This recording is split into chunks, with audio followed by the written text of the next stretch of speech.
Ajá. Bueno, ¿y qué es lo que pasa?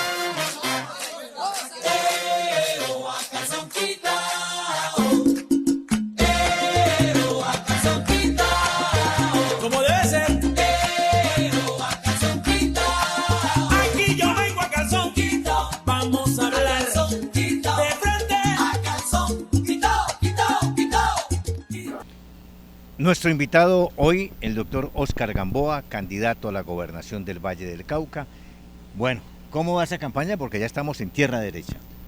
Muy bien, Bien. Aldemar, honrado con esta invitación como siempre, a los amables televidentes, con mucho entusiasmo, con muchas ganas y como diría mi general X o Y, con la moral en alto. En esta semana se cumplió no sé cuántos años de la famosa frase "tengo un sueño", De Martin Luther King, Sí. en Washington, y eso fue rotundo el éxito. exactamente, hace 2 días, 3 días, el 28.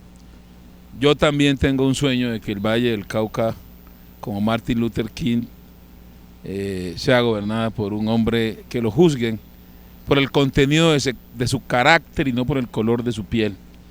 Porque ese carácter lleva por dentro formación, experiencia, honestidad, gerencia, relaciones, y quiero poner todo eso al servicio del Valle del Cauca. Cuando Martin Luther King dijo "tengo un sueño", ¿lo dijo para abrir la mentalidad de los afros o para hablarle a todo un país? Para hablarle a los afros y a todo Estados Unidos. Cuando habló de que un sueño, mis hijos puedan ser juzgados por el contenido de su carácter, más no por el color de su piel, era para decirle al Estados Unidos racista de ese momento que por favor no se detuvieran simplemente en el color de la piel, sino que exploraran a las personas en lo que son. Y obviamente en otros apartes de su discurso histórico, pues diciéndole a los afroamericanos que ellos ya no eran esclavos, que tenían que ejercer liderazgo y atreverse a ser libres, que es algo que yo obviamente en otras circunstancias me sigo atreviendo a intentar ser el gobernador del Valle del Cauca. Si vemos una división geográfica del Valle del Cauca y con eso de las esclavitudes o linajes, vemos un centro norte, mucha influencia paisa, un centro del Valle del Cauca, una combinación, y un Pacífico vallecaucano. ¿Todavía existe esa división geográfica que nos ha apartado tanto y no hay un desarrollo armónico? Yo diría que hoy más que divisiones geográficas, mi querido Aldemar, lo que hay es divisiones mentales. Sí.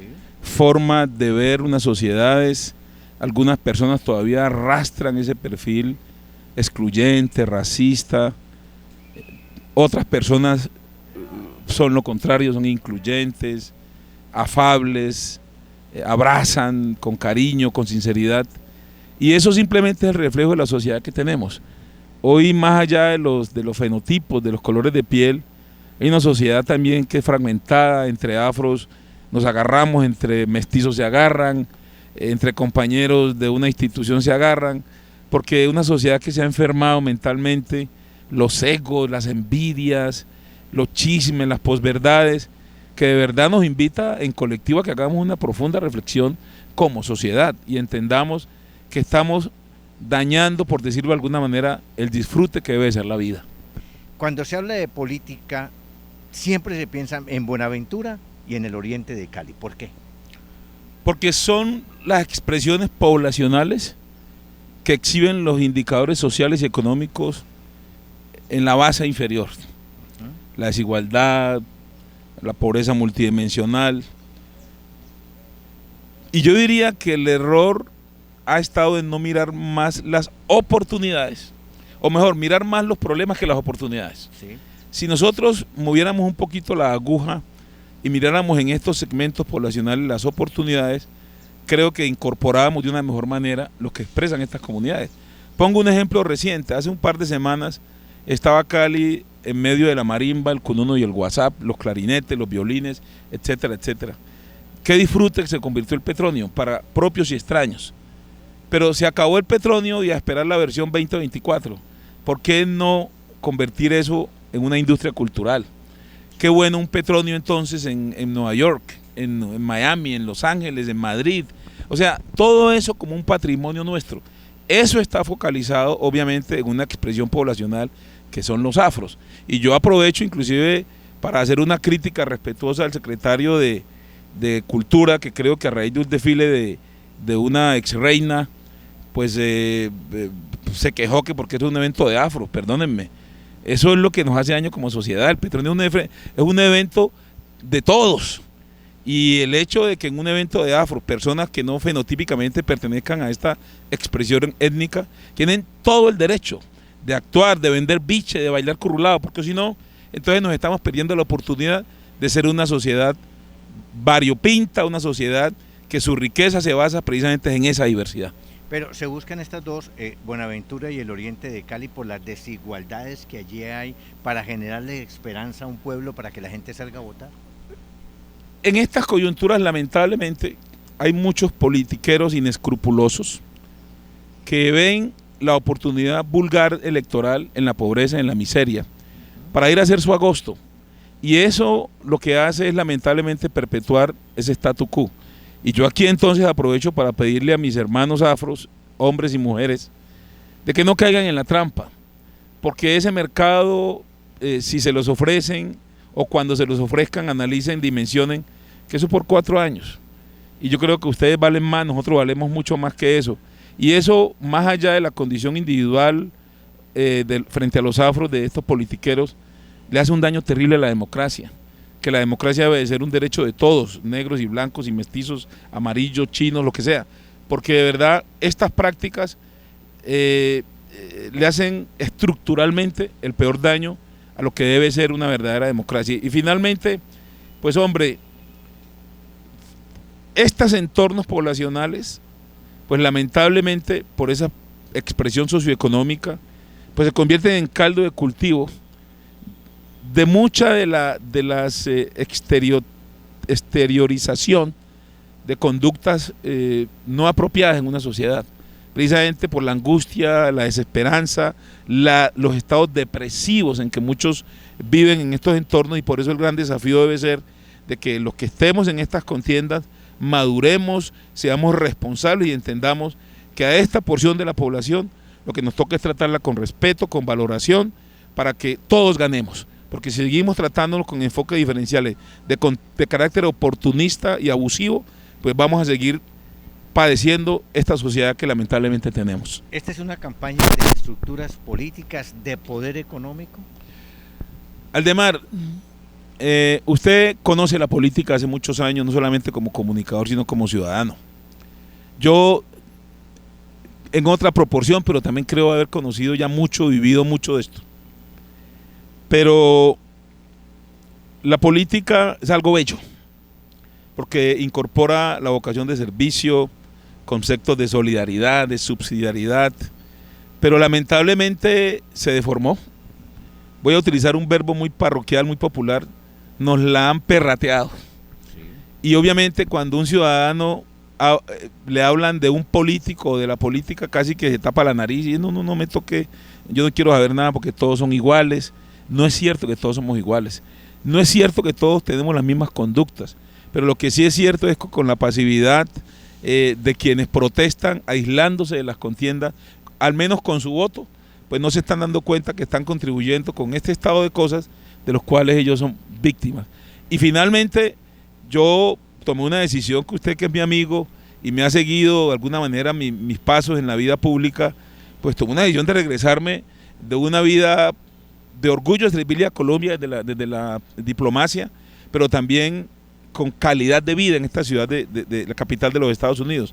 Pero tomé la decisión de estar aquí, porque creo que es el deber de los vallecaucanos con vocación de servicio, de venir aquí, a este campo de batalla político y de la democracia, para ver cómo ayudamos a que esto salga adelante, que la gente recupere la esperanza, recupere la credibilidad en lo público, que creo que hoy está muy menguada. ¿Qué le preocupa del Valle del Cauca hoy? La desinstitucionalización. La gente no ve en la institución gubernamental departamental como ese ente confiable, ese ente que nos cuenta en qué anda, ese ente donde tenemos dónde ir a que nos venga a ayudar a resolver los problemas, sino que encuentra una coraza que se ha jerarquizado con una plataforma, un partido político y sus aliados, para sus amigos y sus aliados, no para el grueso del Valle del Cauca. Y yo creo que eso es algo que desdice mucho de la vallecaucanidad y ha golpeado la autoestima vallecaucana, el orgullo vallecaucano. Y el departamento se ha ido quedando, mire, el informe de competitividad del 2022, ya el Valle del Cauca detrás de un departamento bello como Risaralda, en la matriz exportadora no minero energética a los Estados Unidos, el primero es Bogotá con 21 y pico por ciento, seguido de Antioquia, el Valle está en el quinto lugar con el 8.3%, estando Bogotá y Antioquia en su zona industrial a más de 500 kilómetros de las costas de los puertos, y nosotros en nuestro valle de 140 kilómetros, pero somos un departamento que no es top en la exportación al principal destino comercial que los Estados Unidos. Muy cerca de Cartago, entre Cerritos y la Virginia, una zona franca del departamento de Risaralda, de Pereira. Y uno dice, bueno, pero es que Pereira, ¿cuánto está del mar de Buenaventura? No tienen un aeropuerto internacional de carga. ¿Qué puede pasar? ¿Son más inteligentes? ¿Están buscando mayores oportunidades? ¿Y aquí en qué nos quedamos? Yo diría que los hermanos risaraldenses, queridos por cierto, están gerenciando su historia. Entonces encontraron la vocación de su departamento, de su ciudad capital. Nosotros los vallecaucanos perdimos el horizonte claro de cuál es nuestra vocación. Aldemar, usted sabe que en este Valle del Cauca otrora fue llamado la despensa agrícola de Colombia. Aquí se sembraba, entiendo que hasta arroz, algodón, sí, claro, por no mencionar el sorgo y todo esto que nos dio ese honroso calificativo de capital agrícola. ¿Qué pasó con eso? O sea, ¿hoy qué somos? Un departamento agroindustrial, cultural, ambiental, marítimo. ¿Qué somos los vallecaucanos como vocación? Eso hay que volverlo a rescatar, porque si nosotros tenemos una vocación clara, entonces nos vamos al segmento de educación. ¿Qué educación necesitamos para que esa potencialidad se dispare? ¿Qué tecnologías necesitamos? ¿Qué innovación necesitamos? ¿Qué infraestructura física en vías terciarias y secundarias y primarias necesitamos? En fin, todo un clúster que nos lleve a recuperar el sendero que perdimos. Y por eso el Valle del Cauca hoy yo lo defino como una masa amorfa que es de todo y en última no es nada. Entonces eso nos impide tener un proyecto de departamento a 20, 30, 40 años para las generaciones venideras que vengan a gerenciar lo que hoy estamos tratando de hacer. Hemos perdido espacio y competitividad desde lo industrial, desde lo económico, lo social. Nos estamos quedando. Total. A mí me da mucha pena, en estos días algunos me malinterpretaron. Vamos por el tema de nuestra universidad, que debe ser un orgullo siempre la Universidad del Valle. Por supuesto. Y esta universidad nuestra era una universidad top en Colombia y en parte de América Latina. Hablando de América Latina, miren, nuestra Universidad del Valle en las clasificaciones de las universidades ya no está en los primeros lugares, porque la Universidad del Valle ha ido también siendo permeada por otras cosas que van más allá de lo académico. Yo creo que la Universidad del Valle tenemos que volver a recuperarla como esa universidad top en América Latina, en Colombia, etcétera, etcétera. Segundo, el Valle del Cauca, mi querido Aldemar, tiene 4 pisos térmicos, una red de vías primarias que es, creo, de las mejores que hay en el país. ¿Cierto? Pero la verdad, el Valle del Cauca hoy se apoltronó, se quedó, y cuando uno pasa por el puente Juanchito, lo entiende por qué se quedó. Cuando uno ve que la carretera Mulalolo o Guerrero no arranca, entiende por qué se quedó. Cuando uno observa que la profundización del canal de acceso al puerto de Buenaventura, que cada vez lo está haciendo menos competitivo, no arranca, entiende por qué se quedó. Porque no hay un liderazgo que tiene que estar encarnado en la gobernación, aunque no sean responsabilidades directas, en el caso, por ejemplo, del canal de acceso, pero sí el liderazgo se pone a prueba. Un departamento que tenga peso, un departamento que tenga volumen de carga en términos de su gestión nacional y sobre todo internacional. Y aquí hay un exponente que al menos en lo internacional tiene mucho que entregarle al Valle del Cauca. Hay que gestionar afuera para poder que llegue para el Valle del Cauca. Los expertos en desarrollo que conecta lo global con lo local, hoy han acuñado un verbo que dice que hay que trabajar en lo glocal, o sea, global, local. ¿Sí? Conociendo lo global, las tendencias de lo global, entonces sintonizamos lo local.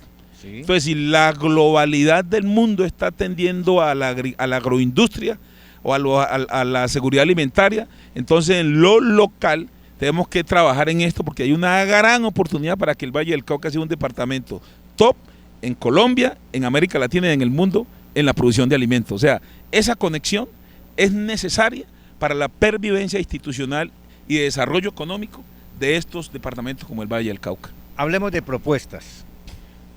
¿Por cuál iniciamos? Hablemos de la salud de los vallecaucanos. Es un programa nacional, la salud es de la nación, de todos los colombianos, pero en el Valle del Cauca, ¿cómo fortalecer la salud?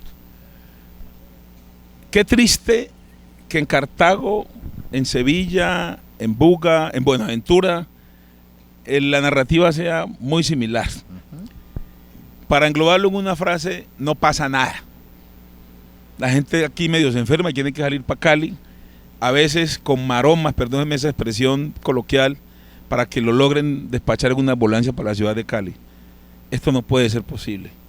Y esto pasa, sí, por un sistema que hay que ajustar, que las EPS no le pagan a las IPS, que las EPS se quejan que el gobierno los contrata y no les paga. O sea, esa es una parte en la cual las gobernaciones y los entes territoriales tienen muy poco en incidencia la solución, pero sí mucho que ver en la gestión política con el gobierno nacional y con su propio talante.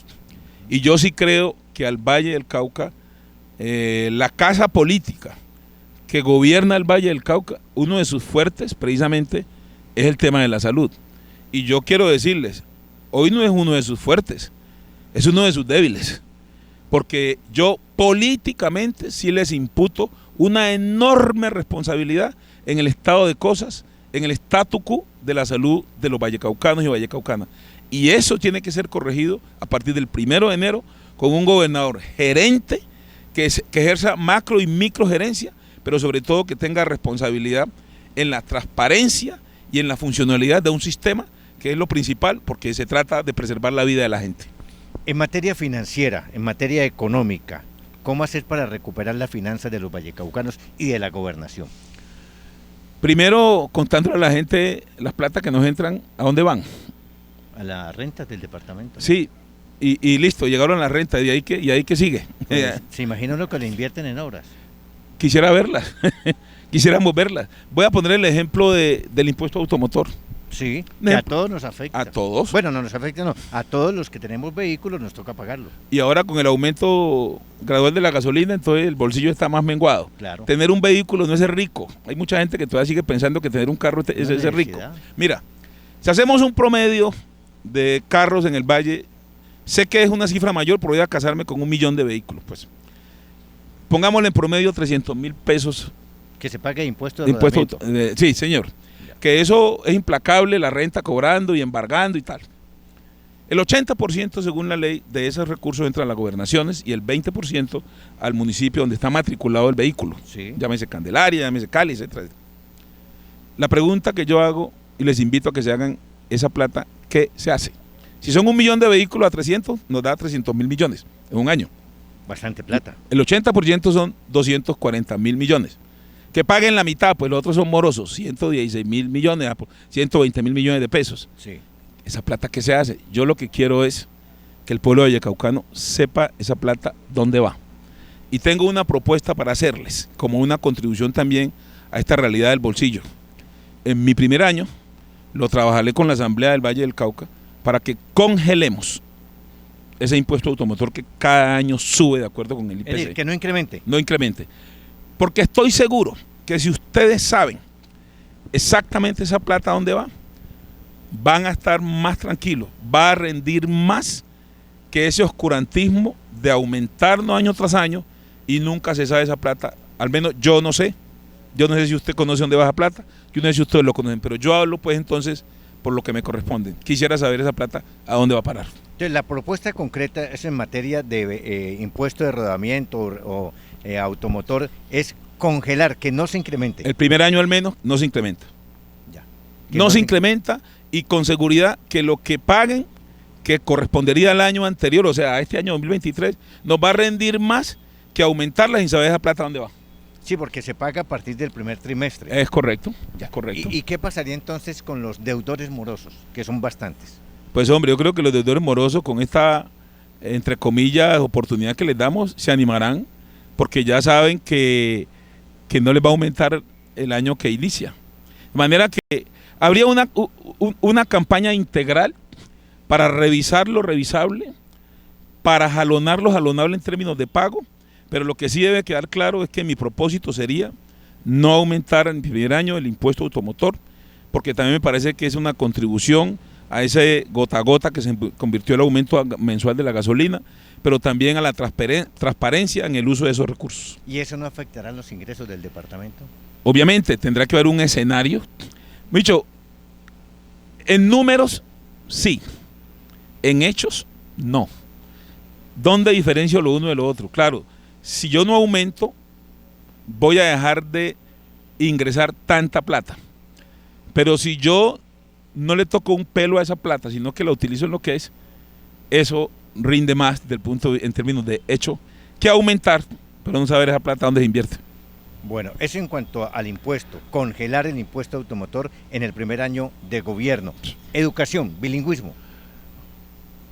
Hablaba hace un momento de la competitividad, que ya el hermano departamento de Risaralda nos superó. El bilingüismo es un instrumento para potenciar la competitividad. Yo vengo de Washington y obviamente redescubrí las ventajas que tiene, en particular con el idioma inglés, que un departamento como el Valle, que es portuario, que debe ser internacional como otrora lo fue, tenga la posibilidad de que su población, su juventud, o no necesariamente su juventud, sus ciudadanos y ciudadanas, todos y todas, tengamos la posibilidad, los taxistas, de ser bilingües. Téngalo por seguro, que si eso lo logramos, muchos turistas se van a animar a venir más de los que vienen. La gente que va a ver ballena, los lancheros, los guías, tienen alguna formación bilingüe y eso le genera a alguien más confort. Yo les pongo un ejemplo para terminar. Supongamos que usted va a Nueva York, un colombiano, un caleño, un vallecaucano, y usted llega a un entorno donde nadie habla español. Créame que eso se le tira el paseo porque usted se aburre. Claro. Pero cuando usted siente que ahí hay gente que habla español, usted se pega la animada del carro. Oiga, venga, yo quiero es café con leche, pero no traiga mi azúcar. O sea, eso te genera un escenario diferente. Lo mismo le pasa a los extranjeros que vengan aquí al Valle del Cauca. Ah, que hablan inglés, pero qué chévere. No, en Cali hablan inglés. En el Valle hablan inglés. Yo fui a Cartago, fui al Milagroso de Buga, allá hablan inglés. Eso se vuelve un imán para atraer turistas del extranjero. Finalmente, doctor Oscar Gamboa, ¿por qué en las elecciones anteriores no le han dado el voto de confianza y qué hacer ahora para poder tener ese voto? Yo voy a decir algo que realmente no me gusta hacerlo porque a mí no me gusta posar de víctima, ¿me entiendo? Que se victimizó. A mí sí me ha llamado la atención que hace 8 años, por default, el Partido Liberal me dio el aval. Hace 4 años ningún partido me tocó hacerlo por firmas. Y este año destaco que el Partido de Dignidad y Compromiso me dio el aval, sobre todo cuando se enteraron que ninguno de los otros 30 y tantos partidos me daba un aval. Mi perfil, que francamente le digo con humildad, es un buen perfil, a ningún partido le servía y a ningún partido aparentemente le sirve, excepto quien me avaló. Triste eso. Y yo aquí sí, lo que no quería decir, a veces me recuesto en los por qué. Bueno, yo no tengo la chequera que tienen otros y sobre todo otras, pero también a veces pienso que hay un problema de racismo. Porque créanme y créanme ustedes, que si mi fenotipia fuera otra, aquí había gente gritando a coro. Ese es el nuestro.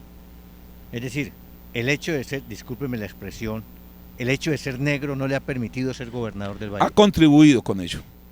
Porque aquí todavía, hay que decirlo como es, todavía estamos galopando en medio de una sociedad racista. Y ustedes que me escuchan, y usted Aldemar, que me ha dado tanta oportunidad en sus noticieros, saben que yo nunca utilizo ese tema para victimizarme, porque yo no soy víctima de nada. Pero sí soy un demócrata que cree que la estereotipación todavía sigue incidiendo en cosas como estas.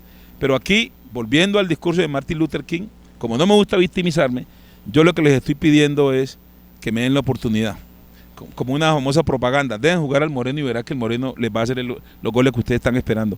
El mejor ejemplo fue Obama. Claro. Había unas prevenciones con Obama, ¿qué tal? Creo que fue un presidente que no solamente dio la talla, sino que se graduó como un gran presidente de la historia de los Estados Unidos. Yo quiero ser también una especie de Obama vallecaucano. Pero la gobernación no será solamente para los afros, será para todos. Pero por favor. Pero yo recuerdo aquí un alcalde que pues fue muy famoso, que era Apolinar. Sí. Apolinar alguna vez me dijo en su estilo también un poco jocoso que la asociación de ciegos pues estaban molestos con él, que porque él no metía más personas de esa misma condición al gabinete. Entonces Apolinar me decía que, o sea, yo soy ciego, pero yo no puedo pues simplemente rodearme de ciegos. Yo soy negro, pero yo no puedo rodearme solamente de afros. Yo tengo que rodearme de vallecaucanos y vallecaucanas que tengan los perfiles, la condición, el compromiso, la formación, sean afros, sean mestizos, sean indígenas, porque si reclamo la diversidad, pues tengo que dar diversidad con mis hechos. Doctor Oscar Gamboa, muchas gracias, muy amable. Honrado de estar aquí, Aldemar, a los amables televidentes, y esperemos entonces que la próxima entrevista sea con el gobernador Gamboa. O sea, el 30 de octubre. Palabra que sí.